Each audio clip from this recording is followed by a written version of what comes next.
વડોદરા જિલ્લામાં કરજણના પાલીજ નારેશ્વર રોડ પર પડેલા મસમોટા ખાડાઓના વિરોધમાં મૂળ નિવાસી એકતા મંચ દ્વારા અનોખી રીતે વિરોધ નોંધાવવામાં આવ્યો હતો।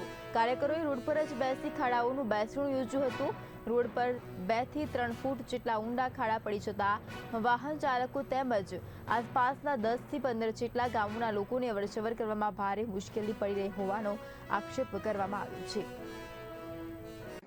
32 કરોડનો રોડ ધુરિયા રોડ થઈ ગયો છે અને નાના બાળકો દ્વારા રજૂઆત કરવામાં આવી હતી। અમને મૂળ નિવાસી એકતા મંચના મિનેશભાઈ પરમાર હોય તેમજ એમના દ્વારા ટીમ દ્વારા રજૂઆત કરવામાં આવી હતી। ત્યારે આજે એની અંદર હું પણ સહભાગી બન્યો છું અને આવ્યો છું। ત્યારે ખરેખર આ રોડની જે હાલત છે એ કથળી હાલત છે અને 32 કરોડનો રોડ તમને જોવામાં ના આવે એવો 32 કરોડનો રોડ દેખાય છે। જ્યારે 7 કિલોમીટરની અંદર જિલ્લાના પ્રમુખ અને અહીંના જે બેન જીતેલા છે જિલ્લા પંચાયત સદસ્ય એ એમનું ગામ આવેલું છે।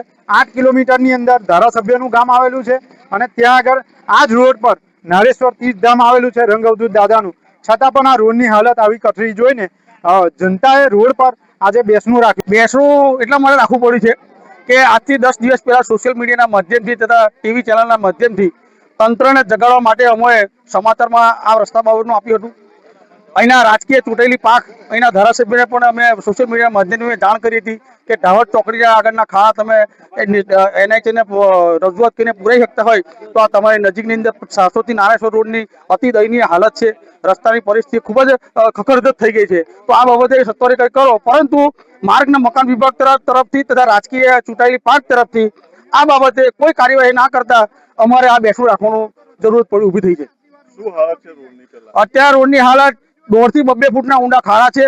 રોડ પરથી પસાર થવાય એવું જ નહીં। આ રોડ ખાડામાં છે। રોડ કહેવાય ખાડા કહેવાય, ખાડાનું સામ્રાજ્ય છે સમગ્ર જગ્યાએ। ચોમાસું વરસાદ પડતો હોય તો કાદવ કીચડ થઈ જાય છે અને હવે અત્યારે વરસાદ નથી પડતો એટલે ધૂળની ડમરીઓ ઉડે છે। બાઇક લઈને પસાર થવું ખૂબ જ મુશ્કેલ છે।